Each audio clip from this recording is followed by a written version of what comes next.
Hello बच्चों, this is OP Gupta, your math mentor on this beautiful channel of yours, Mathematica by OP Gupta. So in today's lecture of class 11th mathematics, we are going to discuss the subjective test based on the topic Introduction to Three-Dimensional Geometry. ठीक है बच्चों, अब इससे पहले कि मैं आप लोगों को आज के लेक्चर में आगे लेके चलूं, let me tell you about one important thing. मैंने आप लोगों के लिए इस चैनल पे सभी चैप्टर्स के एमसीक्यू टेस्ट डिस्कस किए हैं एंड मोर ओवर हमने दूसरे टॉपिक्स के भी सब्जेक्टिव टेस्ट आप लोगों के साथ डिस्कस किए हैं। अगर आप लोगों ने उन सभी लेक्चर्स को नहीं देखा है तो इस वीडियो का डिस्क्रिप्शन बॉक्स चेक कर लेना, आपको हर टॉपिक के MCQ test and subjective test के डायरेक्ट लिंक मिल जाएंगे, जिन पे वन बाय वन क्लिक करके आप उन सभी लेक्चर्स को देखकर अपनी क्लास 11th मैथमेटिक्स की प्रिपरेशन को स्ट्रांग बना सकते हो। ठीक है बच्चों, एक और बात मैं आप लोगों के साथ शेयर करना चाहूंगा। It is regarding our class 11th math mission and CBSE Yoddha sample papers book. So let me tell you about these books also here on this channel. Here is one important information for all of you. अगर आप लोगों ने अभी तक math mission books purchase नहीं की हैं class 11th के लिए, तो आप लोग किस बात का वेट कर रहे हैं? Math mission book will contain MCQ type of questions. Apart from that, case study questions are also given in the book.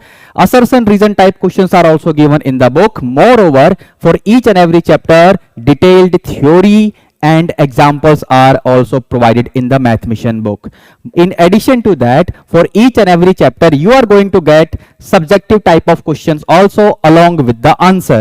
But if you need step by step detailed solution for each questions given in the math mission book, then you can buy solution of math mission book of class 11th also.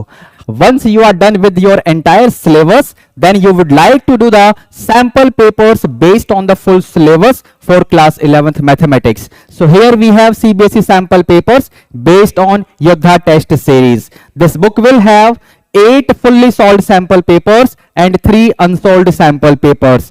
The link of a few sample papers in PDF can be seen in the description box of this video also. Now if you are wondering how to buy these books, well, you can see the description box of this video for Amazon and Flipkart link. Moreover, to buy the books at discounted price, you can contact us on the given WhatsApp number. Right? So we are on mission, Math Mission. मुझे पूरी उम्मीद है कि आप लोगों ने इस channel को सब्सक्राइब तो कर ही लिया होगा। अगर नहीं किया है सब्सक्राइब, तो फटाफट सब्सक्राइब करके बेल नोटिफिकेशन को भी प्रेस कर लेना, ताकि हर इंपॉर्टेंट वीडियो की अपडेट आप लोगों को टाइम टू टाइम मिलती रहे।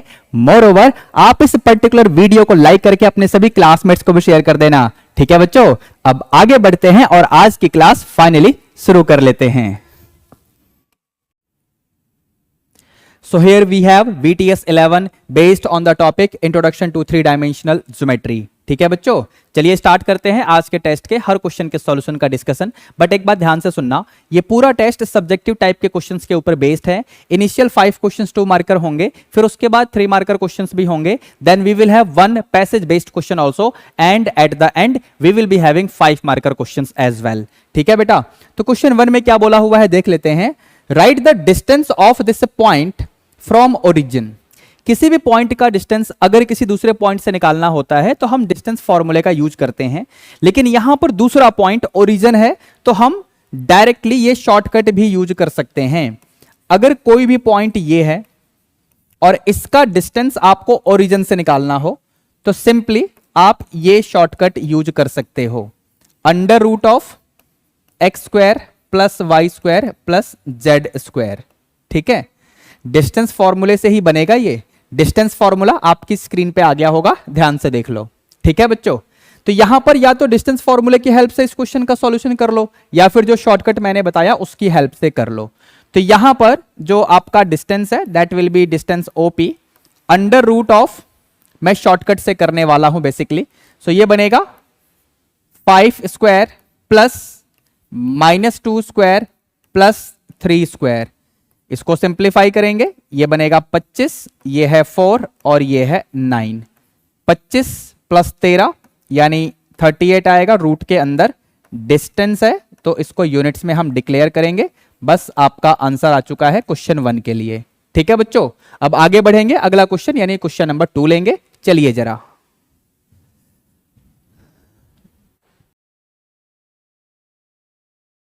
सो now we have question number 2 here. इसमें क्या बोला हुआ है बच्चों, find the perpendicular distance of this point from x y plane, use distance formula. अगर ये डिस्टेंस फॉर्मूले का यूज करने के लिए नहीं बोलता तो हम डायरेक्टली अपना आंसर यहां पर लिख सकते हैं, बट फिलहाल यहां पर डिस्टेंस फॉर्मूले का यूज करना है। तो हमें यहां पर 2 पॉइंट्स चाहिए होंगे। हम क्या करेंगे, पॉइंट ए से एक्स वाई प्लेन के ऊपर परपेंडिकुलर ड्रॉ करेंगे और उसका हम कोऑर्डिनेट लिखेंगे, यानी फुट ऑफ परपेंडिकुलर का कोऑर्डिनेट लिखेंगे। तो foot of perpendicular on x y plane drawn from the point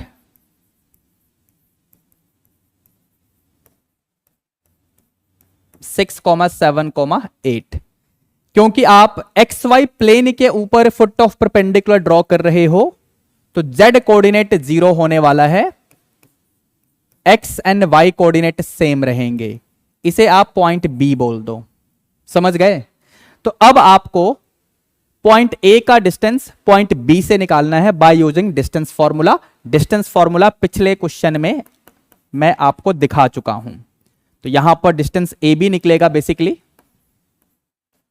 under root of 6 - 6 का होल स्क्वायर प्लस 7 - 7 का होल स्क्वायर प्लस 8 - 0 का होल स्क्वायर। पूरा सिंप्लीफाई कर लेना, आपका आंसर आ जाएगा 8 यूनिट्स। ठीक है, यानी क्वेश्चन नंबर 2 का आंसर आपके सामने है। मैंने आपको क्वेश्चन की स्टार्टिंग में ही बताया था कि अगर डिस्टेंस फॉर्मूले का यूज करने के लिए नहीं बोलता तो हम सीधा आंसर लिख लेते, जो भी पॉइंट था उसका जेड कोऑर्डिनेट का मैग्नीट्यूड ले लेते। वही हमारा आंसर है, आप यहां पर देख सकते हो। ठीक है बेटा, आगे बढ़ेंगे क्वेश्चन नंबर 3 की तरफ। So now we have question number 3 here. इसमें बोल रहा है using distance formula find the distance of a point P from z axis. Again, अगर डिस्टेंस फॉर्मूले का यूज करने के लिए नहीं बोलेगा तो आप सीधा अपना आंसर लिख सकते हो। इस टाइप के शॉर्टकट मैंने एमसीक्यू टेस्ट में डिस्कस किए थे। अगर आप लोगों ने MCQ test of this chapter अभी तक नहीं देखा है तो इस वीडियो का डिस्क्रिप्शन बॉक्स चेक कर लेना, आपको हर चैप्टर के एमसीक्यू टेस्ट का लिंक मिल जाएगा। ये सब मैंने आपको वीडियो की स्टार्टिंग में भी बताया था। ठीक है, चलिए बेटा, तो फिलहाल ये पॉइंट पी है, इससे हम जेड एक्सिस के ऊपर एक परपेंडिकुलर लेंगे और वहां से हम फुट ऑफ परपेंडिकुलर लिखेंगे सबसे पहले। तो foot of perpendicular on Z axis which is drawn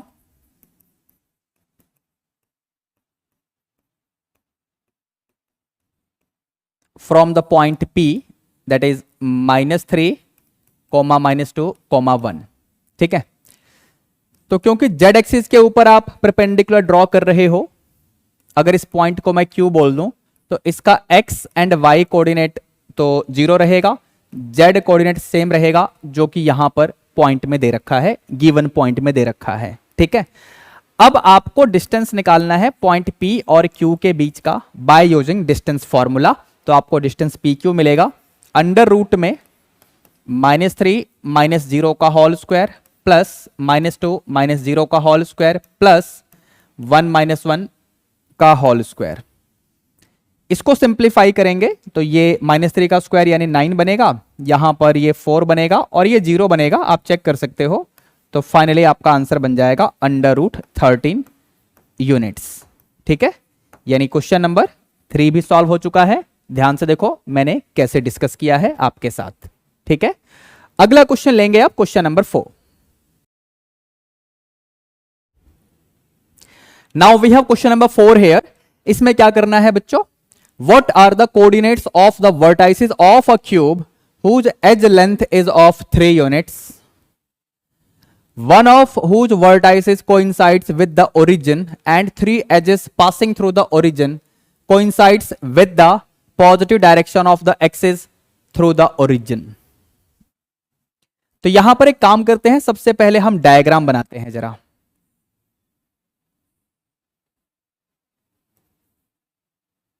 इस क्वेश्चन को सॉल्व करने के लिए हम डायग्राम बना रहे हैं, it will help us allot. ठीक है बेटा, इसे ज्वाइन करो, फिर इसको ज्वाइन करो, इसे ज्वाइन करो और फिर इसे ज्वाइन करो। आई होप ये क्यूब की तरह लग रहा होगा। फिलहाल मैंने इसे आगे एक्सटेंड कर दिया। We will call it x axis, ये आपका वाई एक्सिस हो जाएगा and this will be z axis. ठीक है, यहां पर ओरिजिन है आपका, इसे आप ए बोलो, इसे आप बी बोलो, इसे आप सी, इसे D, this is E, this is F and this is G. तो यहां पर क्यूब का एज लेंथ दे रखा है 3 यूनिट, यानी ओ ए 3 यूनिट्स का होगा। ऐसे ही ओ सी ले लो या फिर ओ ई ले लो या फिर एफ जी ले लो या फिर ई एफ ले लो या फिर डी ई ले लो, ये सभी 3 यूनिट्स के होंगे बेसिकली। ठीक है ना। आपको यहां पर इस क्यूब के वर्टाइसिस के कोऑर्डिनेट्स लिखने हैं, तो हम स्टार्ट करते हैं पॉइंट ए से। Point A basically x axis के ऊपर है, तो यहां पर कोऑर्डिनेट ऑफ पॉइंट ए ऐसे मिलेंगे।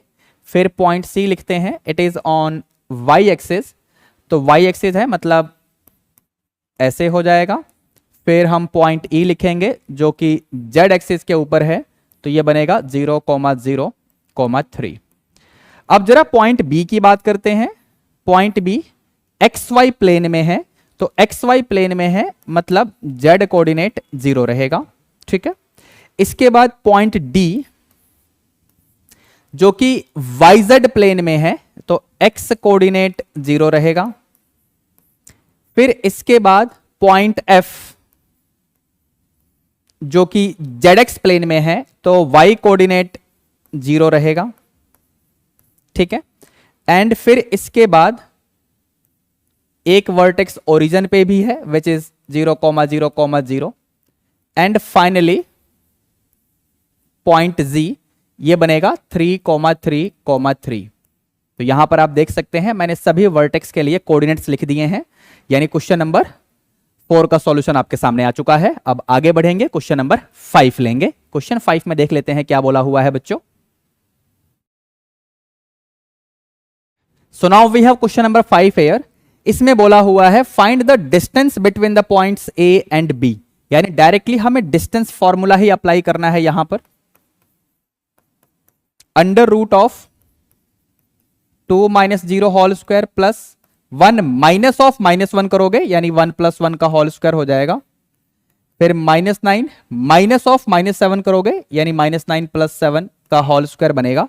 अब इसको हम जरा सिंप्लीफाई कर लेते हैं। ये 2 का स्क्वायर यानी 4, ये भी 2 का स्क्वायर बनेगा यानी 4 आएगा। ये -2 का स्क्वायर बनेगा यानी ये भी 4 ही आएगा। तो बेसिकली ये बन जाएगा 4 × 3। ध्यान से देखो, या √12 भी लिख सकते हो। वैसे इसको हम इजीली सिंप्लीफाई करके लिख देंगे 2√3 यूनिट्स। तो ये आपका आंसर हो गया क्वेश्चन नंबर 5 का। ठीक है बच्चों, अब इसके बाद हम 3 मार्कर क्वेश्चंस लेंगे, यानी question number 6 and question number 7। तो चलिए बेटा आगे बढ़ते हैं। So now we have question number 6 here. इसमें बोला हुआ है if A and B be the points 3,4,5 and this respectively find the equation of the set of points P such that, ये कंडीशन दे रखी है वेयर के इज ए कांस्टेंट। एक काम करिए, यहां पर आप पॉइंट पी को एज्यूम करो। पॉइंट पी ऐसे हो जाएगा। तो according to question P A square plus P B square equal to k square होना चाहिए। हम सबसे पहले पी ए डिस्टेंस निकालेंगे, उसका स्क्वायर करेंगे, फिर पी बी डिस्टेंस निकालेंगे, उसका स्क्वायर करेंगे, और फिर इसे हम ऐड करके इक्वेट कर देंगे के स्क्वायर के साथ। अब जब तुम पी ए डिस्टेंस निकालोगे तो वहां अंडर रूट आएगा, ऐसे ही पी बी डिस्टेंस निकालोगे तो उसमें भी अंडर रूट आएगा, लेकिन हमें स्क्वायरिंग करनी है। तो हम यहां पर अपना सॉल्यूशन कैसे करेंगे, ध्यान से देखना। इस कंडीशन को हम यूज करने वाले हैं। पॉइंट पी मैंने एज्यूम किया है, तो ये बनेगा आपका x-3 का होल स्क्वायर प्लस y-4 का होल स्क्वायर प्लस z-5 का whole square plus x + 1 whole square y-3 whole square plus z + 7 whole square. Now that is equal to k square where k is a constant बोल रखा है question में, यहां पर आप देख लो। ठीक है, अब यहां से होल स्क्वायर आप खोलेंगे तो यहां से भी एक्स स्क्वायर आएगा, यहां से भी एक्स स्क्वायर, ऐसे ही वाई स्क्वायर, यहां से भी वाई स्क्वायर, और यहां जेड स्क्वायर, और यहां से भी जेड स्क्वायर आएगा। तो इनका हम ट्वाइस करते चलेंगे, 2x square plus 2y square plus 2z square. ठीक है, इसमें आपको मिलेगा -6x, यहां ध्यान से देखो, -6x, और यहां पर प्लस का 2x, यहां मिलेगा -8y, यहां मिलेगा -6y, यहां मिलेगा -10z, और यहां मिलेगा प्लस का 14z। फिर कांस्टेंट्स की बारी है, 3 का स्क्वायर यानी 9, यहां 4 का स्क्वायर यानी 16, फिर 5 का स्क्वायर यानी 25, यहां 1 का स्क्वायर, फिर 3 का स्क्वायर, और फिर 7 का square, that is equal to k square. ठीक है बेटा, तो फाइनली आपको क्या मिलने वाला है, 2x square 2y square 2z square. इनको आप सिंप्लीफाई करिए तो माइनस का 4x माइनस का 14y, और ये बनेगा प्लस का 4z। अब जरा कांस्टेंट्स को भी देख लेते हैं, 16 और 9 25, और ये 25 पहले से, ये मतलब ये 50 हो गया। अच्छा, फिर यहां पर 49 और 1, ये भी 50 हो गया, यानी 109 आएगा, that is equal to k square, या फिर माइनस k स्क्वायर कर दो तो वहां पर 0 हो जाएगा। तो बस आपका आंसर आ चुका है, यानी क्वेश्चन नंबर 6 का सॉल्यूशन आप ध्यान से देख लो बच्चों। ठीक है, अब आगे बढ़ते हैं, क्वेश्चन नंबर 7 को देखते हैं, इसमें क्या है। क्वेश्चन नंबर 7 में बोला हुआ है, find the image of this point in the XY plane, in the YZ plane and in the ZX plane. XY plane में आपको इमेज लिखना है, image of this point in XY plane, तो Z coordinate का sign change कर दो, हो गया, आंसर आ गया। YZ प्लेन में आपको इस पॉइंट का इमेज लिखना है, तो X कोऑर्डिनेट का साइन चेंज कर दो। ऐसे ही ZX प्लेन में इमेज लिखना है इस पॉइंट का, तो Y कोऑर्डिनेट का साइन चेंज कर दो। बस आंसर आपके सामने है, ध्यान से देखो और सुनो कि मैंने इस क्वेश्चन में कैसे आपको एक्सप्लेन किया था, आंसर लिखना कैसे सिखाया मैंने। ठीक है, आगे बढ़ेंगे क्वेश्चन नंबर 8 की तरफ, यानी 4 मार्कर क्वेश्चन होगा, which is based on passage type question. चलिए बेटा आगे बढ़ते हैं।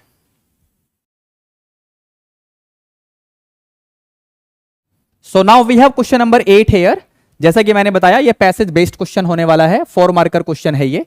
क्या बोला हुआ है बच्चों, consider 3 planes intersecting at a point O such that these 3 planes are mutually perpendicular to each other, refer the figure. Figure आपके सामने है, ठीक है।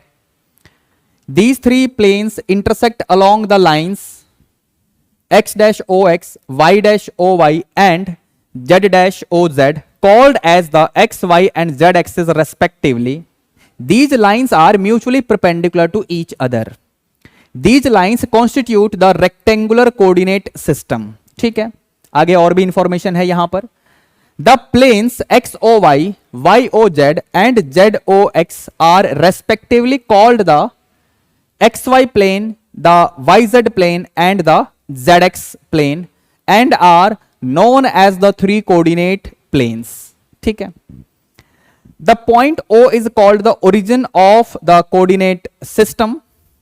The 3 coordinate planes divide the space into 8 parts known as the octants. ठीक है, the octants are named like these, जैसा कि आपके सामने है, and they are denoted by first, second, third, fourth, fifth, sixth, seventh and 8th octant respectively. Based on the above information, answer the following questions. तो आपके पास अब यहां कुछ क्वेश्चंस आने वाले हैं, इनका हमें आंसर करना होगा, अभी तक जो मैंने पैसेज में पढ़कर आपके साथ डिस्कस किया उसका इस्तेमाल करते हुए। तो यहां पर पहले क्वेश्चन में बोल रहा है, write the x and z coordinate of a point on y axis. तो एक्स कोऑर्डिनेट 0 आएगा क्योंकि वाई एक्सिस के ऊपर है, और ऐसे ही जेड कोऑर्डिनेट भी 0 आएगा, क्योंकि जो पॉइंट है वो y एक्सिस के ऊपर है। बस इसका आंसर आपके सामने है। फिर पूछा हुआ है अगले क्वेश्चन में, इन विच प्लेन डज द पॉइंट 0,7,8 लाई। किस प्लेन में ये पॉइंट लाई करता है?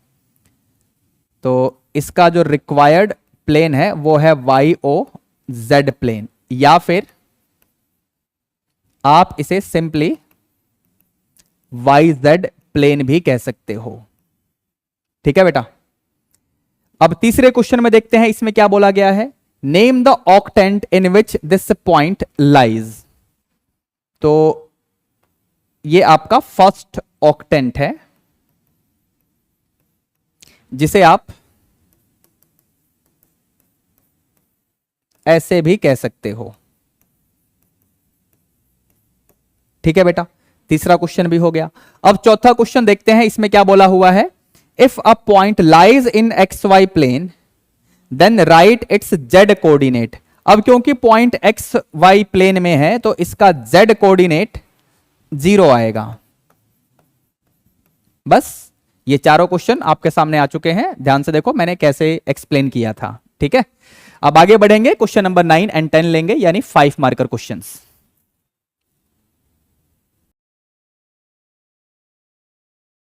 Now we have question number 9 here. इसमें क्या बोला हुआ है बच्चों, show that the points A, B and C are collinear. ठीक है, डिस्टेंस फॉर्मूले का यूज करके यहां पर हम इस क्वेश्चन को सॉल्व करेंगे, क्योंकि यही आपके सिलेबस में है। सेक्शन फॉर्मूले से भी हो सकता है, लेकिन वो हमारे सिलेबस में है नहीं। तो यहां पर हम डिस्टेंस AB निकालेंगे।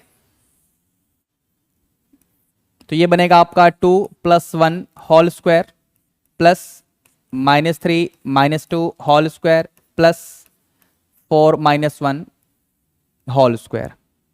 ये बनेगा 9, ये आपका 25 आ जाएगा, -5 का होल स्क्वायर, और ये भी 9 आएगा, यानी ये बन जाएगा आपका 9 और 9 18, 25 + 18 मतलब √43।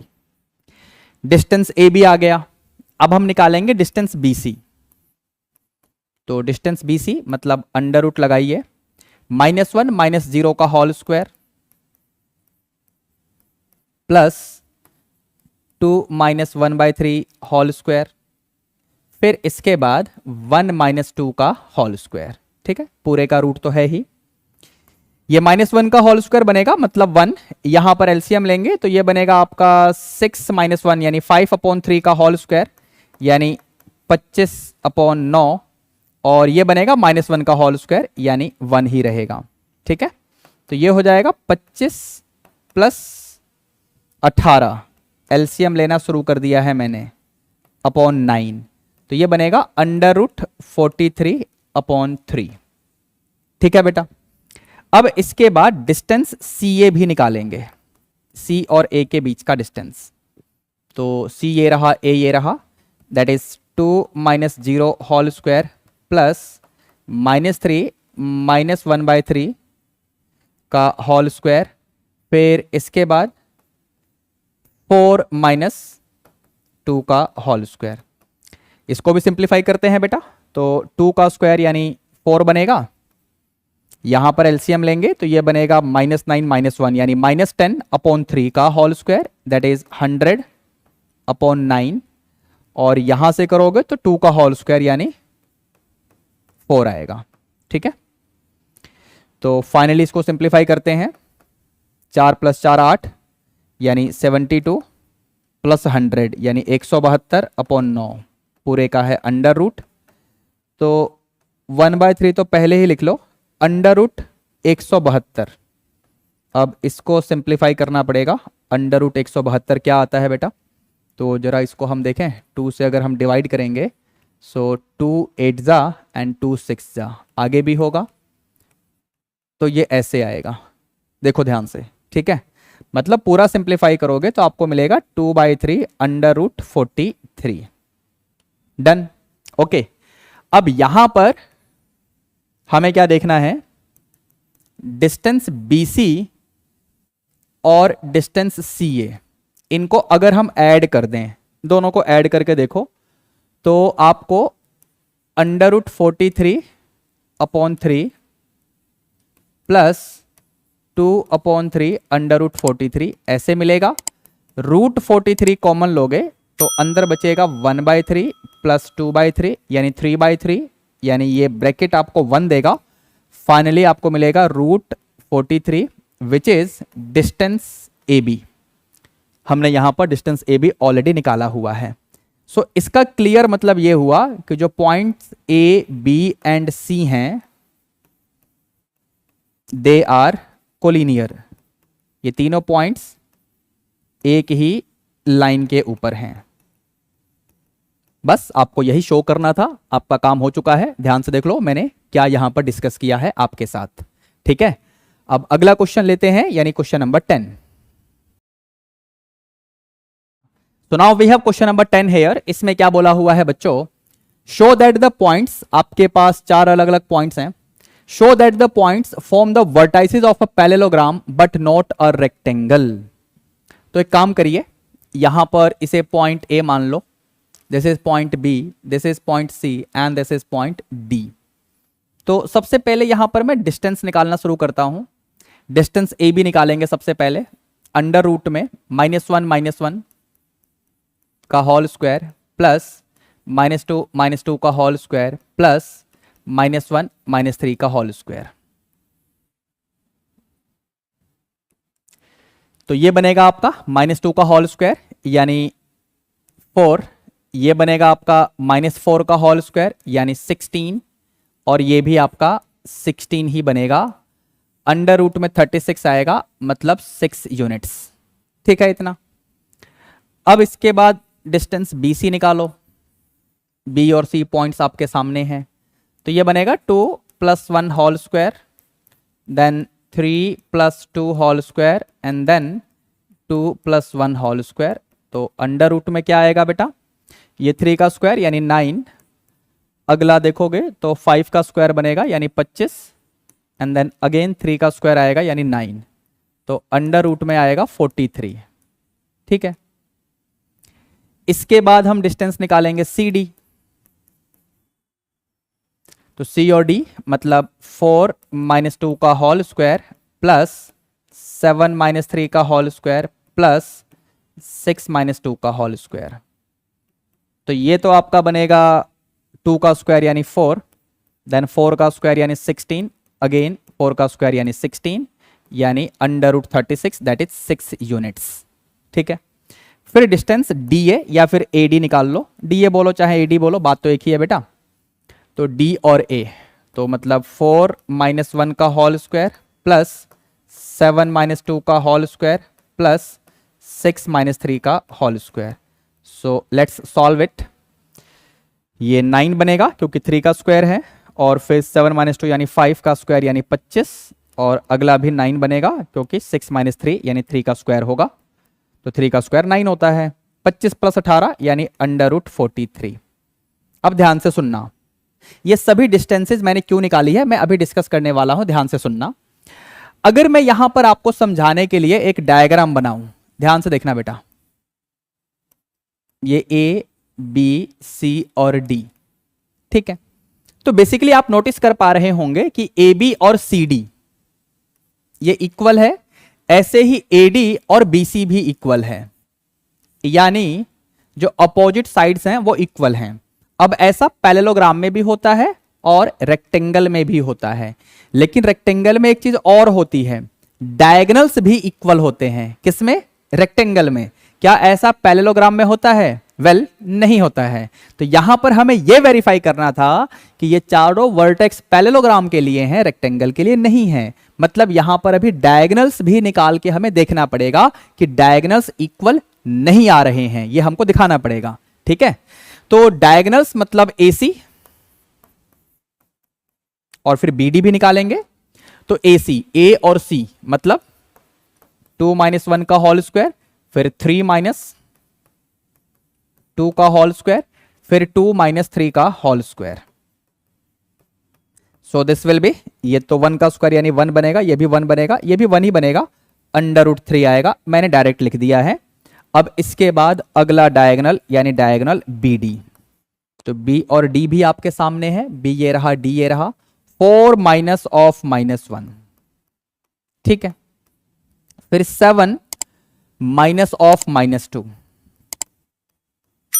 फिर 6 माइनस ऑफ -1। अब इसको सिंप्लीफाई करते हैं, ये 25 बनेगा, 4 + 1 यानी 5 का स्क्वायर 25। अगला है ये 9 का स्क्वायर यानी 81, एंड देन 6 + 1 यानी 7 का स्क्वायर यानी 49। अब चाहो तो इसको सिंप्लीफाई कर सकते हो, करना तो पड़ेगा ही क्योंकि सब्जेक्टिव क्वेश्चन है, वरना हमको दिख तो गया है कि डायगोनल्स AC एंड BD के जो लेंथ हैं वो इक्वल नहीं है, मतलब ये पक्का रेक्टेंगल नहीं है, ये पैरेललोग्राम ही है। तो चलिए इसको कैलकुलेट कर लेते हैं। 9 और 1 10 और 5 15, कैरी 1, 4 और 1 5 और 8 13 और 2 15। तो जैसा कि मैंने बताया कि हम यहां पर कंक्लूड करेंगे, because AC is not equal to BD, but जो अपोजिट साइड्स थी यानी AB is equal to CD and then AD is equal to BC, hence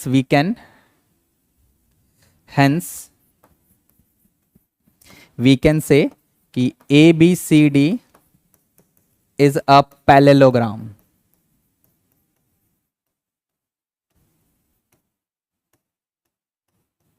not a rectangle। ठीक है, तो बस ये क्वेश्चन सॉल्व हो चुका है। अब इस क्वेश्चन में एक अल्टरनेटिव भी है, यानी अंतिम क्वेश्चन है VTS 11 का। आगे बढ़ते हैं, उसे भी देख लेते हैं। So now we have the alternative of question number 10, which is last question of today's test. क्या बोला हुआ है? The vertices of a triangle ABC are given as A, B and C. The bisector AD of angle A meets BC at D. Find the ratio BD ratio DC. Diagram बना रहा हूं, ध्यान से देखना बच्चों। यह है आपका ट्राइंगल,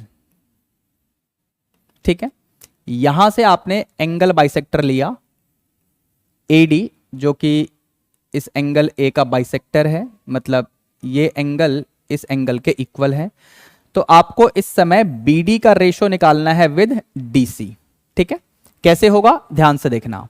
यहां पर we must be aware that AB upon AC is given by BD upon DC as AD is bisector of angle BAC, ठीक है। तो अब यहां से हम BD अपॉन DC निकालने के लिए डिस्टेंस फॉर्मूले का सहारा लेंगे। डिस्टेंस AB आराम से निकल जाएगा, डिस्टेंस AC आराम से निकल जाएगा। तो डिस्टेंस AB निकालते हैं, A और B ये रहा, 5 - 3 का होल स्क्वायर प्लस 3 - 2 का होल स्क्वायर प्लस 2 - 0 का होल स्क्वायर। डिनोमिनेटर में आ जाओ, डिस्टेंस AC निकालते हैं, A और C। तो -9 - 3 का होल स्क्वायर प्लस 6 - 2 का होल स्क्वायर प्लस -3 - 0 का होल स्क्वायर।